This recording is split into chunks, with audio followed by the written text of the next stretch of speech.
You going to be clerk tonight? Yeah. Good evening, everyone. I'd like to bring the meeting to order. I apologize for the delay. We've had some technical difficulties. So part of the program, item 5, will be delayed until we can contact the person there. So we'll start with the roll call. Councillor Rahi sends his regrets. Item 2, we have a moment of reflection and respect.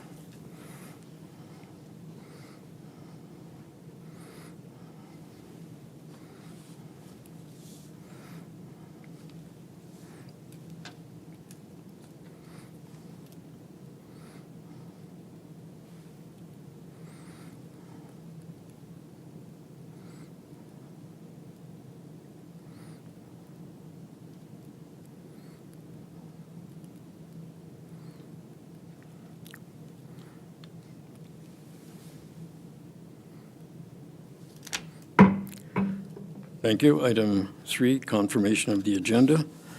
The council adopts the agenda for the meeting of March the 20th, 2024. Mover and seconder, Deputy Mayor Barber and Councillor Van Raes. All those in favor? I have a question, please. Pardon me? I have a question. I would like to add an item to the agenda, please.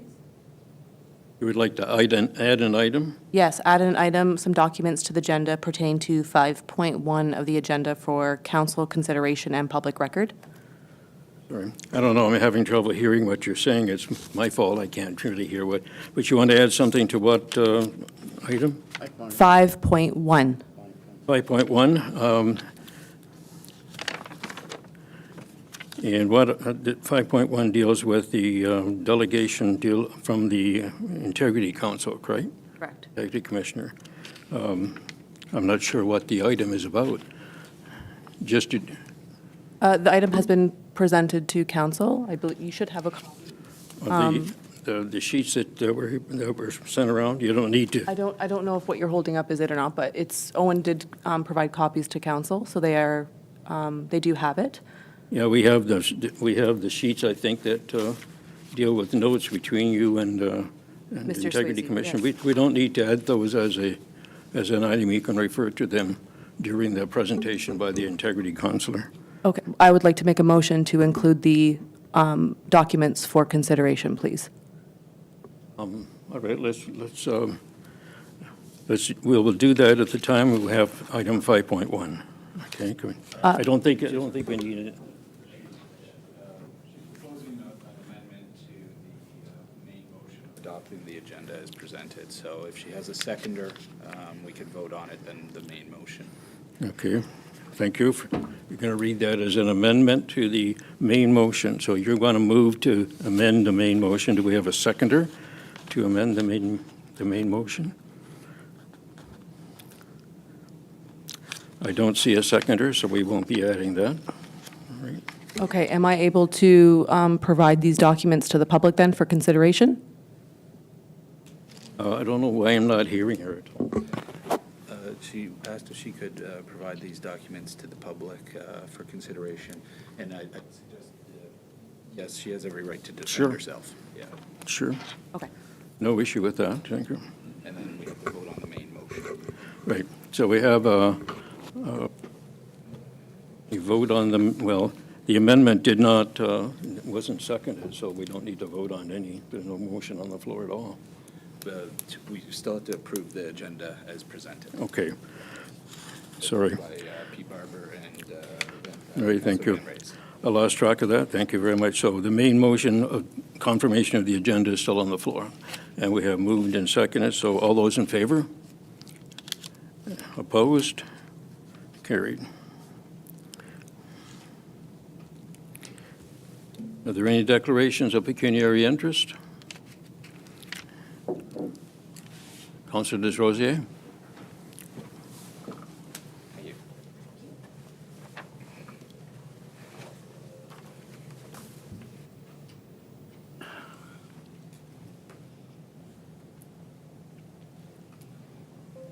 Okay, thank you. We'll note that when the issue is brought forward.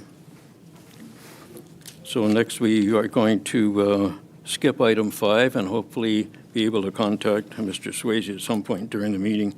So we go to item 6, consent agenda.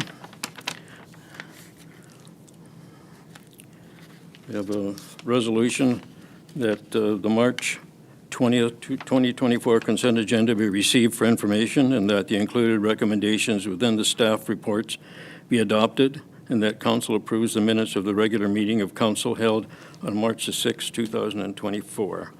We have a mover and a seconder for that motion. Councillor Chapman moves, and Councillor Oslach seconds.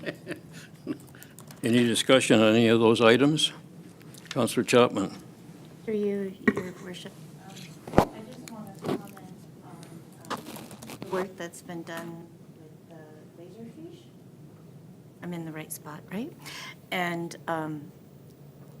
the fact that it's improved our efficiency, and I know it's been a lot of work, so thank you to all that did it. And it's just nice to see technology moving forward and making it easier for our residents to find the information that they're looking for and fill out forms online. Very good, thank you. Anyone else? Very well, let's call the question on item 6. All those in favor? That's carried, thank you. Item 7.1, the Manager of Planning and Development report concerning the planning evaluation report. The Council of the Town of Elmer received report plan 1124 regarding planning evaluation report application for consent to sever number E26-24. That the application for consent to sever number E25-24 relating to the property legally described as part of Lot 109 and Lot 110, Plan 164, East/S, Parkview, North-South Chestnut, being parts 28 and 29 and RP 11R84, and known municipally as 25 and 27 Parkview Heights, be supported in principle with the recommended conditions for reasons set out in this report. And the council waive the condition for payment of cash in lieu for parkland purposes in accordance with the Town of Elmer bylaw number 0122, as the consent to sever is to recreate a parcel that unintentionally merged on title, and that this report be forwarded to the Land Division Committee for its review and consideration. I have a mover and seconder, Councillor Chapman and Councillor Van Raes. Heather. Okay, thank you, Your Worship. I'll just keep this brief. Essentially, this severance is essentially to recreate the original residential parcels that were created in 1971. There was changes made to the Ontario Planning Act in 1979, and unfortunately, these parcels were both owned in the exact same ownerships. Changes were not made in terms of the ownership between the parcels. And the parcels merged unintentionally on title. And this was not brought to their attention or an issue until the corporation that owns this looked into this further. So again, there's a semi-detached building over top of this parcel, which is essentially 2 semi-detached units. The proposed severance is consistent with the provincial policy statement. It conforms to the county's official plan policies as well as the Town of Elmer official plan policies, and it complies with our zoning bylaw. Just thought it was important to note that as this is a proposed consent for the recreation of an already developed residential parcel that unintentionally merged on title to create one lot, it's my recommendation that council waive the condition for the payment of cash in lieu of parkland purposes for this residential severance. And that's simply because these lots were created in 1971. They accidentally merged on title. There's no new development being proposed. And essentially, cash in lieu of parkland is to be collected at the time at which we create the vacant residential. There's already development that's taken place on this property. So that is my recommendation. The council waive the cash in lieu of parkland condition. And it's my recommendation that the application meets all the policies and that council offers support in principle for the application to the Land Division Committee subject to the conditions listed in my report. Thank you. All right, thank you. Council, any discussion on this? Seeing none, all those in favor? It's carried, thank you. 7.2 is Director of Emergency Services, Fire Chief. Oh, sorry, I missed it. Sorry? That last one, you got to move one second, right? Yeah, we did. Yes. 7.2, Director of Emergency Services Fire Chief, do you have a resolution? Yes. That report fire 02-24 be received for information. Do we have a report from the Fire Chief? He was on a minute ago, I guess he's not on now. Michelle?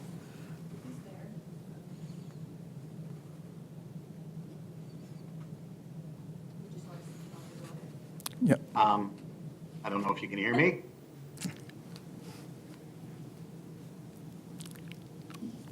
Hi, Chief, we can hear you.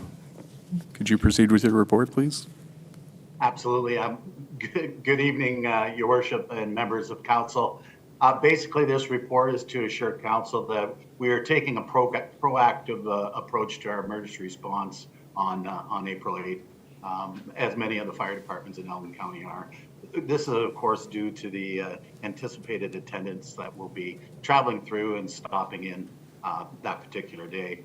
Addition to this, we are conducting a emergency group meeting scheduled for the 27th, where we'll sit down with some of our other stakeholders, such as Elmer Police Services and the Elgin County CMC, just to finalize that we have some protection and some assurities for our citizens during this time. And that's the end of my report. If council has any questions for me, I'd be more than happy to answer them at this time. Thank you, everyone. Okay, thank you very much. Council, do we have any comments or questions? Councilor Roselach. Your worship, just have one comment. Weather permitting, Ron Sawyer and I will set up our telescopes and solar filters and viewing glasses to distribute to the public. The setup time will be between 1 p.m. and 4 p.m. Tear down time will be 4 p.m. on April 8th, weather permitting. And we're going to set up between the flags and the bridge on John Street. We set up that spot on 2017, and we had a good response. Very good, thank you. Thank you for doing that. Can you take some selfies with the telescope? Yeah. We have solar filters on the telescope. Good. I'm going to send, I have 3 smart telescopes with solar filters. I can have pictures, time-lapse, and video. I'm going to send them all to Michelle. Very good, thank you.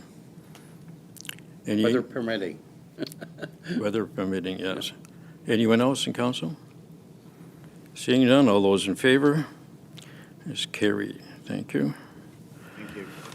I see that we now have a connection so that we can go back to item 5. And so at this point, I will vacate the chair and have the deputy mayor take over the chair.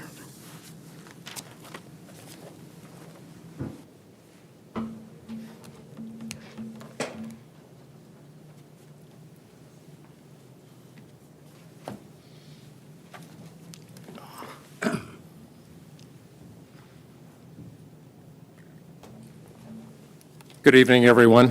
Thank you, Mayor Cookett. Regarding item 5.1, we have a recommendation from the Integrity Commissioner. We should have that motion on the floor before hearing the report of the Integrity Commissioner. Owen, could you read the recommendation, please? Yes. That a bylaw or resolution be immediately passed by council regarding the appointments of members to committees which will remove Councillor DesRosiers from the Business Improvement Area Board of Directors. and that the salary of Councillor DesRosiers be suspended for a period of 30 days commencing with the next pay period. Thank you, Owen. I will note to council that if we adopt this resolution, we will shortly consider bylaw 2924 regarding the BIA. Can we have a mover and a seconder for the Integrity Commissioner's recommendation? Moved by Councillor Oslach, seconded by Councillor Van Raes. Thank you, Mr. Swayze. The floor is yours. Yes, thank you. Thank you, Mr. Chairman. Can you hear me all right? Yes, we can. Oh, great. Sorry about that. I have a brand-new computer, and it wasn't loaded properly, so I apologize for that. Mr. Chairman, I've been Integrity Commissioner for a long time, actually 16 years. I've had countless complaints about one member of council criticizing another member of council in a public meeting. The vast majority of my decisions have been to dismiss all of these. I have recommended sanctions in a few, but I dismissed them. And so I am known for the last 16 years for allowing vigorous political debate. There's nothing wrong with that, and I don't usually call it a breach of the code of conduct. In fact, I say to these people who complain, welcome to politics. I mean, you're entitled to speak vigorously about what you believe in at a council meeting.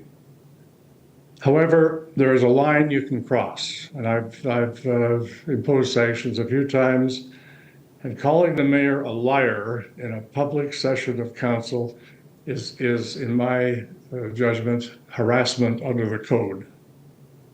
Now, I've received a very helpful letter from one member of council, which includes an email that wasn't sent to me, but it was sent to all of council. And I understand that you're thinking about adding that to the agenda, which I support. It was a 21-page email, and it was from Councillor DesRosiers. It included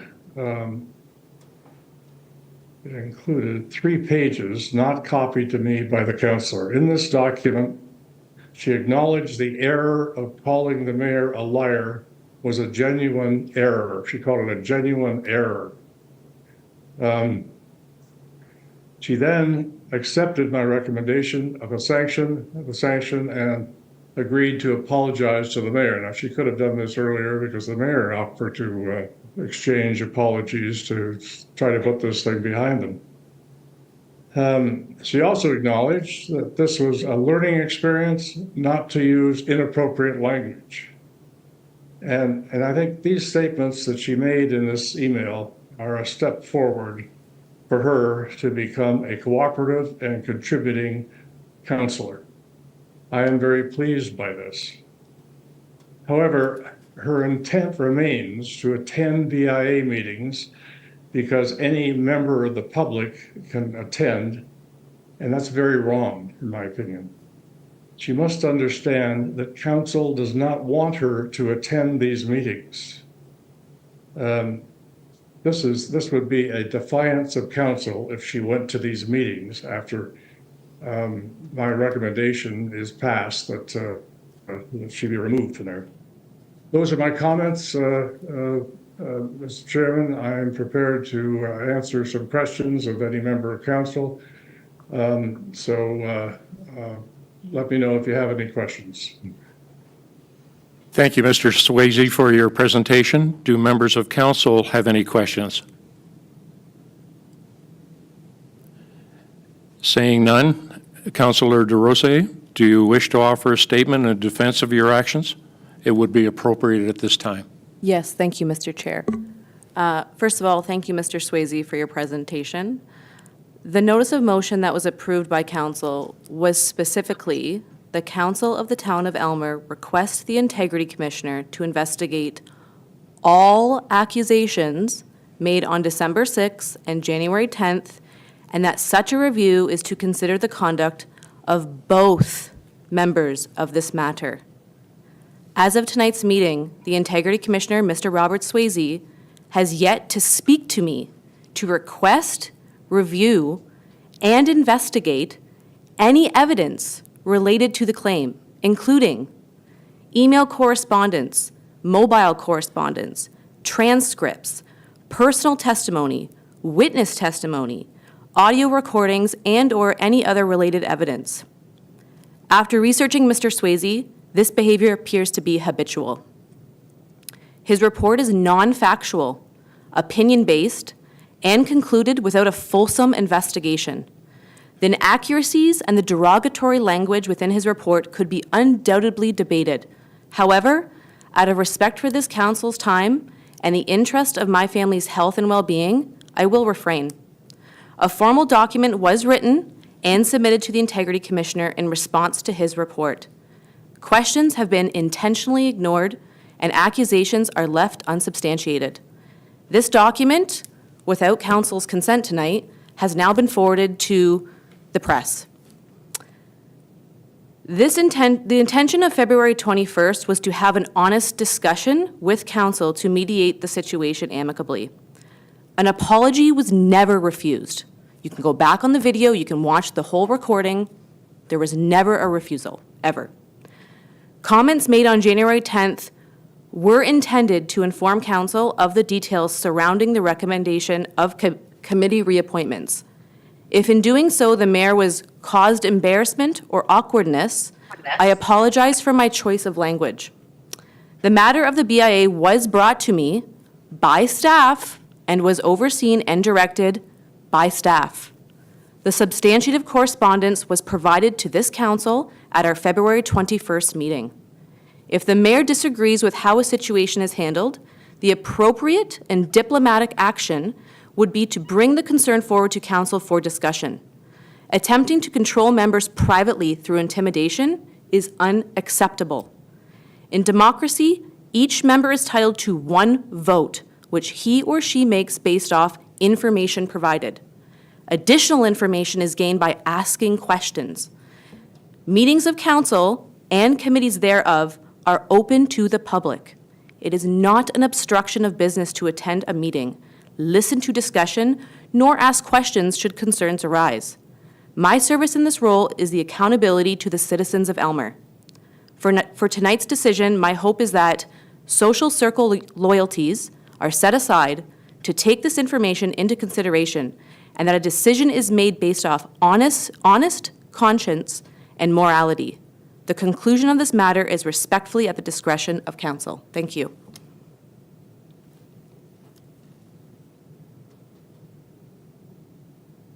Mr. Swayze, do you have any follow-up? Just, well, I wasn't asked a question, but just to say that I have informed Councillor DesRosiers that the speech she made calling the mayor a liar and in a loud voice, if I had just considered that in isolation, I would still recommend the sanction that I'm recommending. So I haven't responded to all of her detail because the speech she made is enough for me to recommend a sanction. Thank you.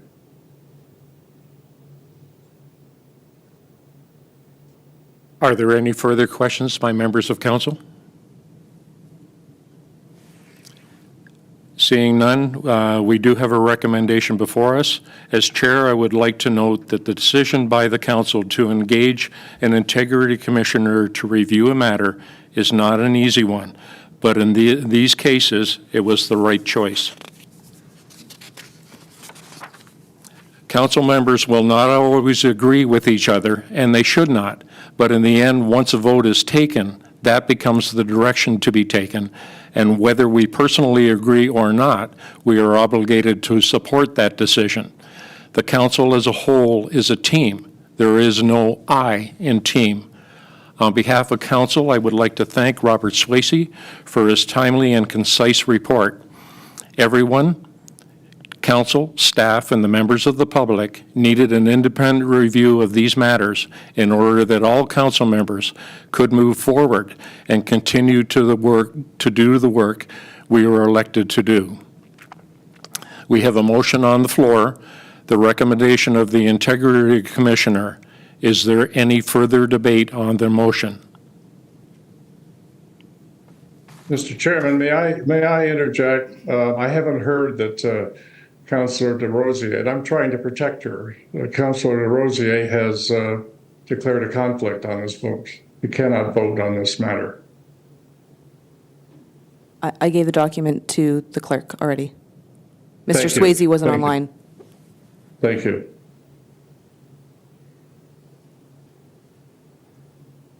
All right, calling the question again. Are there any further comments? Seeing none, I'll ask Owen to repeat the motion and ask for a recorded vote. Yes, the motion reads that a bylaw or resolution be immediately passed by council regarding the appointments of members to committees, which will remove Councilor DeRosier from the Business Improvement Area Board of Directors, and that the salary of Councilor DeRosier be suspended for a period of 30 days commencing with the next pay period. And to commence a recorded vote, Councilor Van Raes. Yes. Councilor Chapman. Councilor Oslech. Yes. Mayor Cookett. Yes. Chair Deputy Mayor Barber. Yes. Motion is carried. Thank you, Mr. Chairman. I'll withdraw. So,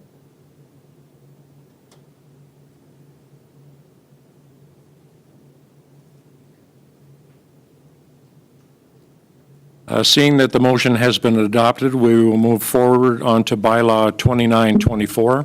Bylaw 2924 will need a name inserted in the open position on the BIA. I will be looking to council to fill in that blank. Owen, a resolution, please.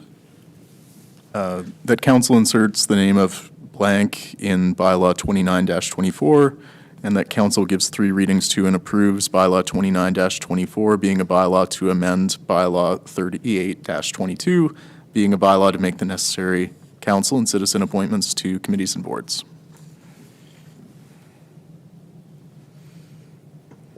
Are there any volunteers? Mayor Cookett? I would like to volunteer for the blank, for the BIA. Are there any other further volunteers? Seeing none, we'll insert Mayor Cookett's name in the blank.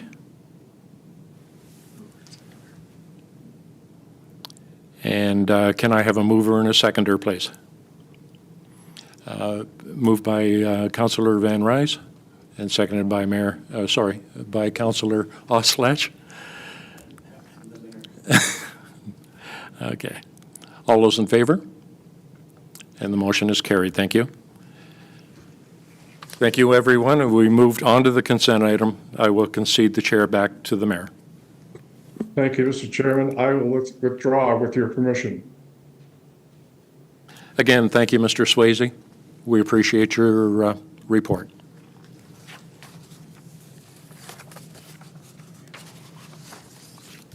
Thanks, Owen.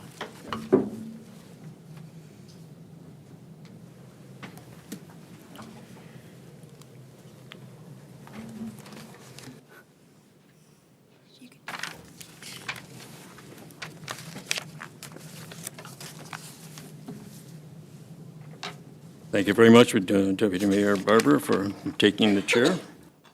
I believe we are now at item 7.3, Director of Infrastructure, dealing with the Town Hall exterior renovations. We have a resolution.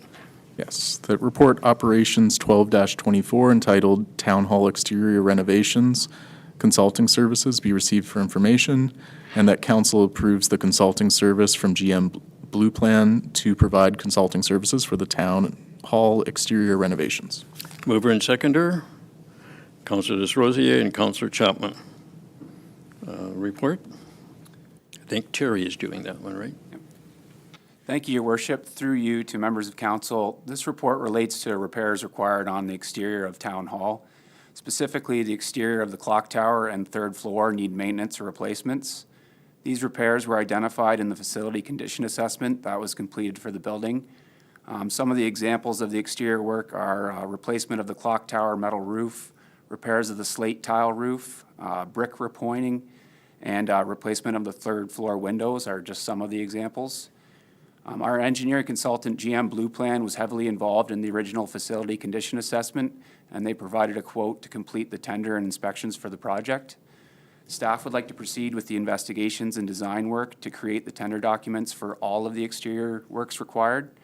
This will enable staff to obtain a detailed estimate for everything required and report back with the strategy and a budget estimate. The issue is some of the repairs have been included in the capital budget, but not all of them, and some items are included for future years, so we'd like to consolidate this if we are able to. There may be cost savings to complete some or all of the renovations together when scaffolding or lifts are in place rather than one item at a time. With the tender completed, we can determine the best strategy to tackle the project, which may include removing some of the non-essential items, depending on the cost. Any items that are removed will essentially be shelf-ready to tender at a later date, and we can move forward with those at a later date. So on that, I'd be happy to answer any questions that council might have. All right, thank you very much. Council, any questions? Councilor Uzlach. Yes, Your Worship, one question to Terry. Will the tree be replaced next to the clock tower? Through your worship to Councillor Oslich, is it an existing tree or is it one that was removed? One that were removed. The blue spruce, probably 60 or 70 feet tall. It was removed a couple of years ago. And the town has a policy of every tree you remove, you have to plant 2 trees. Well, that wasn't really a part of the exterior project, so to speak, but, I mean, we could. Rob knows all about it. Yeah, we can look into tree replacements, but that's not necessarily a part of this specific project. This is more to deal with the exterior renovations on the clock tower. I dealt with Josh at that time, and he said the tree would be replaced. I have recommendations to Rob. Okay, are there any other questions? Councilor Desrosiers. Thank you, Mr. Chair. I'm not understanding the need for a consultant on this project. Looking at the list, the analysis of work, masonry, window replacements, resealants, painting, and roofing is not a technical branch of restoration that would require an engineer's oversight. So is there something additional with this project that requires an engineering oversight?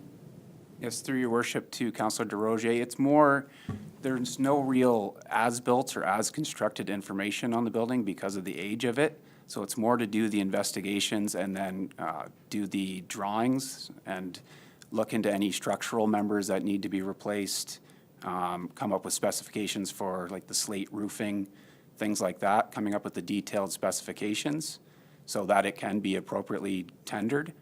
So it's to come up with that overall tender package for each one of the items. May I follow up? Yes. Just a follow-up then. So we're replacing it with a different style than what's currently there. So we're having to hire a consultant to draft up the design. I'm still not understanding like why staff are unable to prepare tender documents and inspect site rehabilitation. Like what is the specifications of the engineer that is necessary for this project? So through your worship to Councillor Desrosiers, so staff would be heavily involved in the tender and we would be using our standard tender documents for it.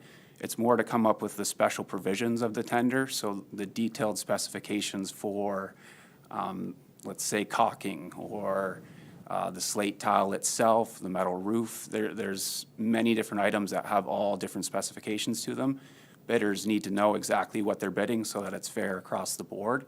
So it's assembling all that information that I could use to work together with the consultant to build the whole tender document itself, and any drawings that need to be done. So if there's any structural drawings that need to be created so that bidders can bid this fairly and equally, that they would be able to draw those using AutoCAD or some building software that we don't have available to us. You have a further one? Just one last one, it's easy too.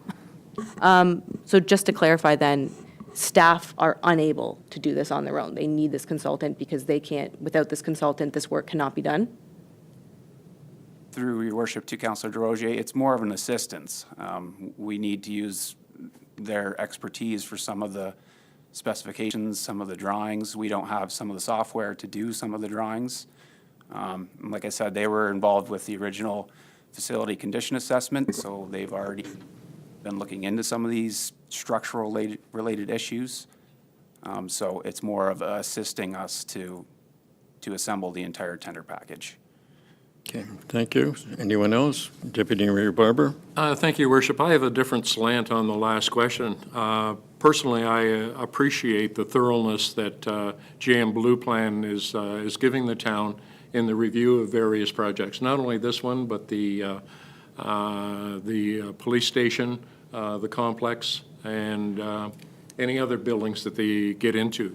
They work with staff in order to maximize the renovations or changes that have to be made. And on the bottom line, I think that that thoroughness of the review leads to a better end product for the benefit of the town and its people. Anyone else? Seeing none, all those in favor of the motion? Opposed? One is carried. 7.4, Chief Administrative Officer on the Energy Management and Conservation Plan. We have a resolution. Yes, that report CAO 15-24 respecting energy management and conservation plan be received for information, and that council adopt the proposed 2024 to 2029 energy management and conservation plan and direct staff to place facility energy audits within future budgets for consideration by the Finance Committee. Mover and a seconder. Councillor Chapman and Councillor Van Raes. And Andy. Thank you, Mr. Mayor. So before you is the draft of the Energy Management and Conservation Plan. The town is required to update this plan every 5 years. A review of this area indicates that it's one where the town should invest some time to get energy audits done on our facilities. This will assist the town with being able to apply for future grant opportunities. There's a lot of demand for consultants right now to undertake the 5-year updates for municipalities. Everybody's 5 years usually comes due at the same time because of the way the regulations were rolled out. So we don't believe that it's really in the town's interest to go out now and engage and pay a consultant to do it because there's a high demand for these consultants right now. And we'd rather kind of keep those savings and go out when everybody isn't competing for consultants, try to get energy audits done on our facilities, and then start developing capital plans for them after that.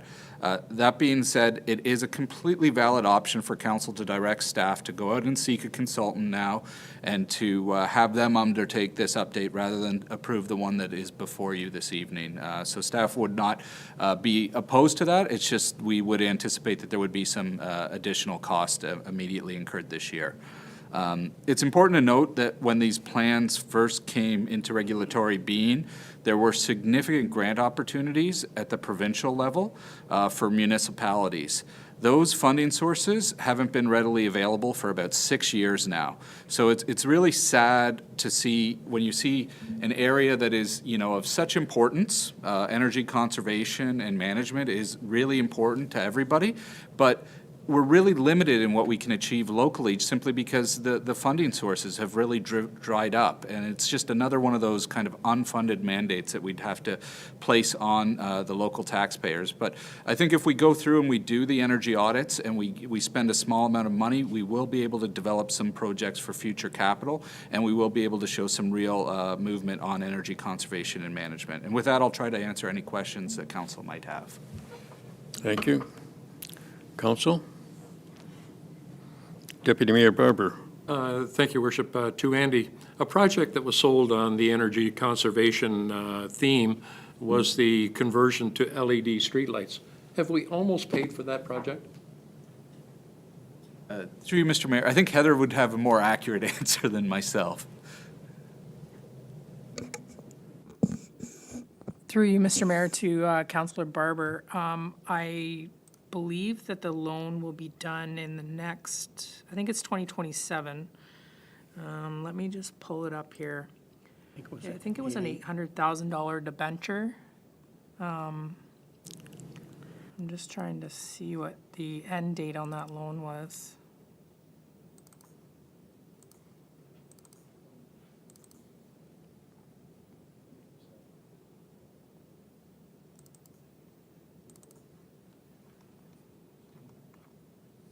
May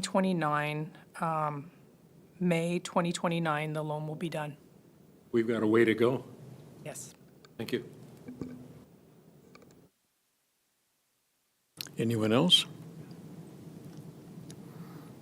Seeing none, all those in favor? It is carried. Thank you. 7.5, a letter from the Complex Board dealing with the capital budget resolution, please.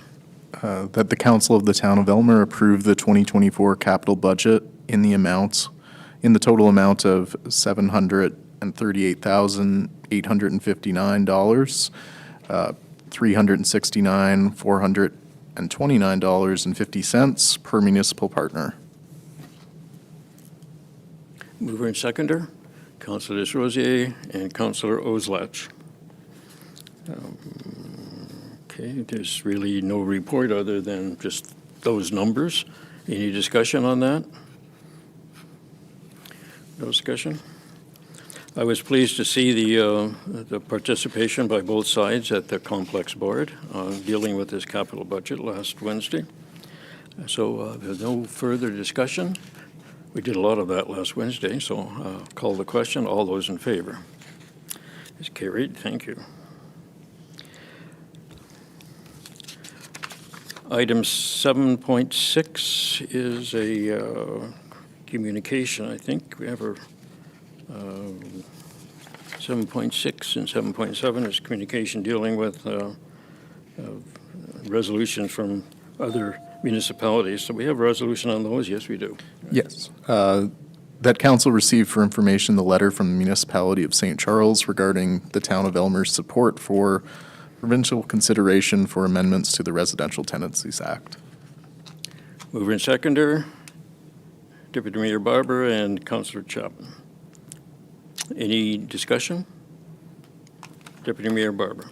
Thank you, Your Worship. Just a quick observation that it's gratifying to see that the efforts of this council a couple of months ago are beginning to gain traction.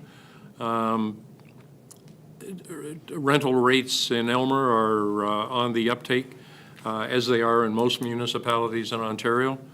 A number of two-bedroom units in Elmer are up 14% from 2023. That particular type of increase is not sustainable, and we're pushing the $2,000 mark for a two-bedroom apartment. Those are London or Toronto rates. They're not sustainable in Elmer. And I'm glad that our initiative is taking hold across the province. Yes, thank you. And it was your resolution is, I think, woke up some of these other municipalities. It's kind of related to the next resolution as well when we're dealing with livable wages, but the cost of rental housing is really exorbitant when it comes to to people below the poverty line, which I'll talk a bit about in the next resolution. Any other comments on this one? Seeing none, all those in favor? Carried, thank you. 7.7 is from Municipality of St. Charles Council, resolution. That council endorse and provide a letter of support to the relevant Government of Ontario and Government of Canada ministers for the following resolutions. Municipality of St. Charles Council Resolution regarding support for guaranteed livable income. Mover and a seconder, Councilor Oslash and Councilor Van Raes. Any comments from council? Councilor Chapman. Yes, through your worship. Although I believe that people need to have enough money to live, I also believe that businesses need to have enough money to survive. And with the propose of 19-something per hour for minimum wage, I can honestly tell you that small businesses, and I'm not talking about small manufacturing, I'm talking about hair salons, groceries, or not grocery stores, convenience stores and places like that cannot afford to pay that type of wage for an entry-level employee. How do you train an apprentice when the funds that the apprentice is being paid are almost as high as your journeyman? There has to stop somewhere. Not only that, but the higher minimum wage becomes, it does not benefit the lower income. It only makes other items that they want to purchase become more expensive. What about the restaurants? You think that you pay too much for a meal at a restaurant now? If you pay that employee almost $20 an hour, what do you think your dinner is going to cost? How much are you willing to pay for a haircut so that that employee can be paid a decent wage? I don't think that raising minimum wage is the answer. If people want entry, it's designed for an entry-level job. It is not designed to be your sole income. If the individuals are not moving forward in their career, it is not the responsibility of businesses to hold that burden.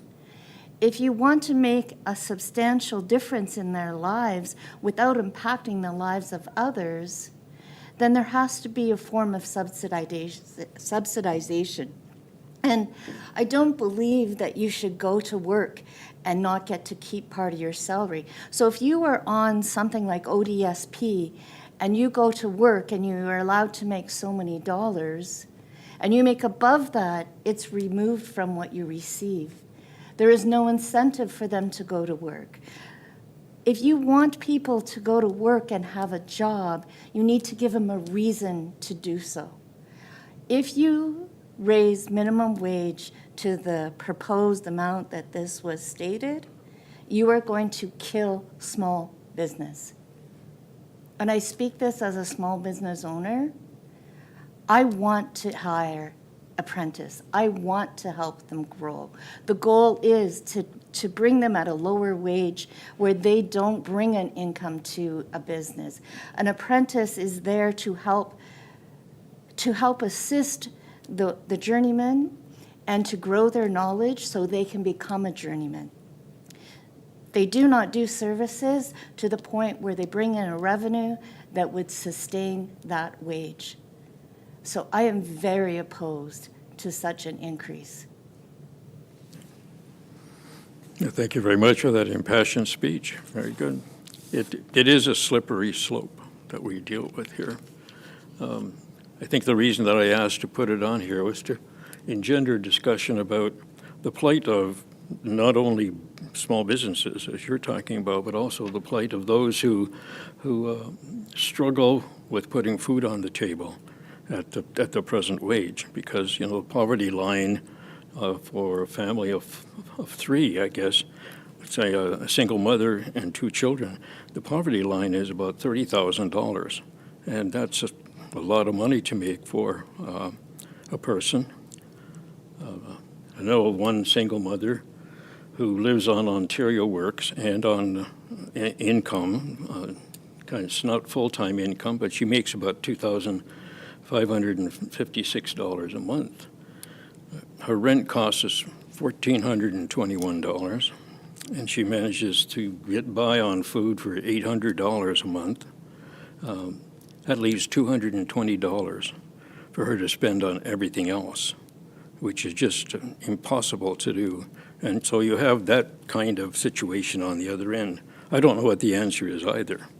I'm thinking guaranteed annual income, but then you get to the idea of what kind of incentives are there for people to go to work if you're given a guaranteed income. But at least a guaranteed annual income, which this is not talking about when you're talking about minimum wage, but at least a guaranteed annual income comes from all taxpayers to support that. At any rate, it's worth the discussion and worth the chance, I guess, to think about the plight of both sides here. Anyone else? I don't want to go on forever. Okay, we have a motion on the floor. Did Your you Worship, have a just a quick comment? comment, if I may? Further to Councillor Chapman's remarks, in the service industry, I noticed last time the minimum wage went up, the number of employees went down. Ma and pa stores only have X number of dollars to work with, and they'll divide that up into their employees. If the minimum wage goes up significantly, the numbers of people will probably go down. Again, there's no single answer to the problem, but something, somewhere, has to change. Through your Councillor worship, Chapman. just one more comment.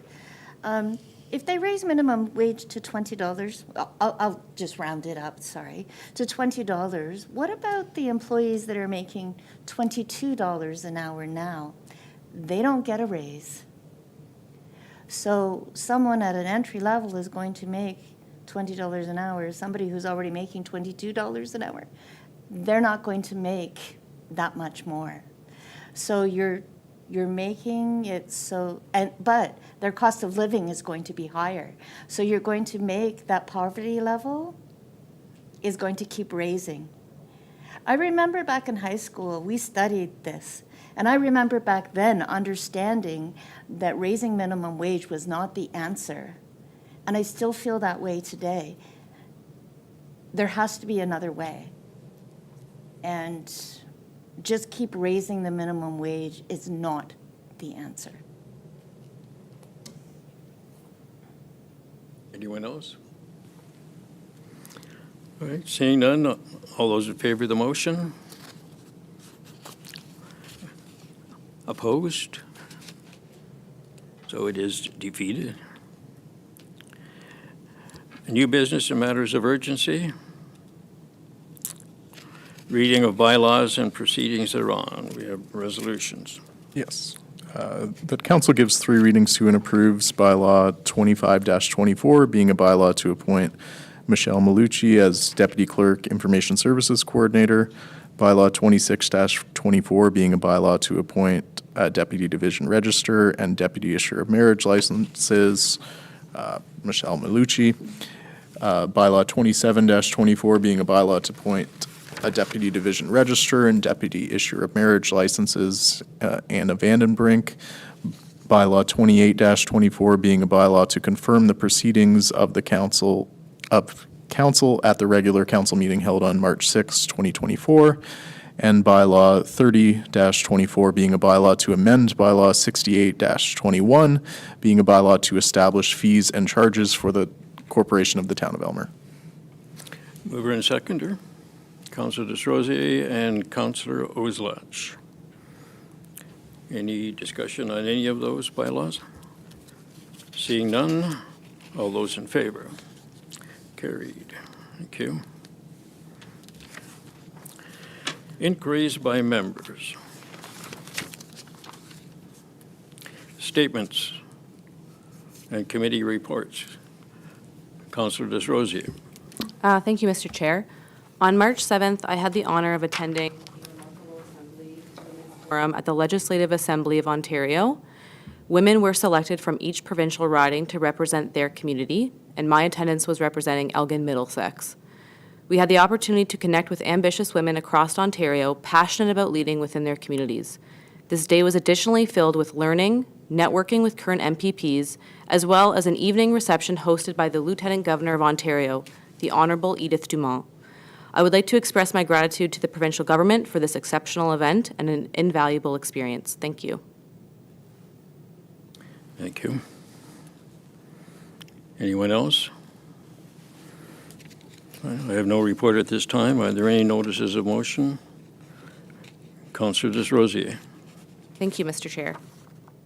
Whereas the Federation of Canadian Municipalities, FCM, represents the interests of member municipalities on policy and program matters that fall within federal jurisdiction, and whereas FCM table officers are comprised of elected municipal officials from all regions and sizes of communities to form a broad base of support and provide FCM with the united voice required to carry the municipal message to the federal government, and whereas FCM has expressed interest in engaging diverse representation for positions and providing municipalities a voice at the national level.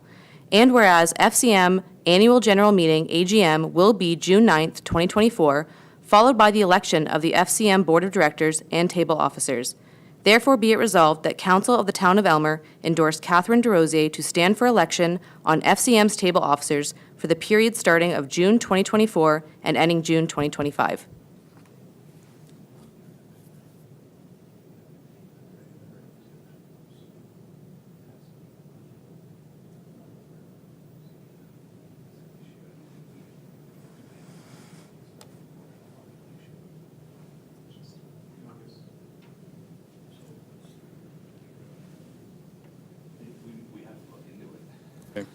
In the meantime, you have a notice of motion for what date? Next meeting? Next meeting's fine. Next Yep. meeting? Okay. Very well. We were just discussing about whether we were members of the FCM. Did you have a? Yeah, we do have to examine whether or not we're a member. There is an annual membership due that is based on your portion of population, and I don't believe that we had it in our budget for this year. So we have to examine whether or not we are members first before whether or not we could appoint somebody. Okay. So we'll have that information by the next meeting. Yep. Okay, next item, 14, meeting closed to the public, resolution.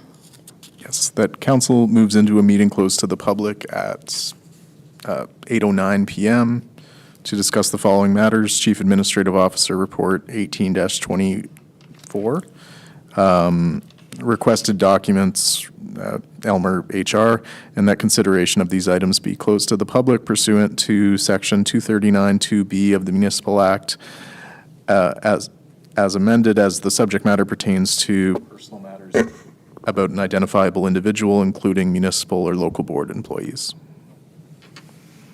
Mover and seconder. Councilor Oslak, Councilor Chapman. All those in favor? Carried. Take a brief recess before we move into close.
The motion reads that council rise from the meeting closed to the public at 8:24 PM and reports the following. That council received for information staff report CAO 18-24 regarding requested Elmer HR documents. Okay, mover and seconder. Councilor Chapman. Do we have a second? Councilor Desrosiers. All those in favor? It's carried. Motion to adjourn. That council do now adjourn at 8:25 PM. Mover and seconder, Deputy Mayor Barber and Councilor Chapman. All those in favor? Carried. Thank you. Thank you, ladies and gentlemen.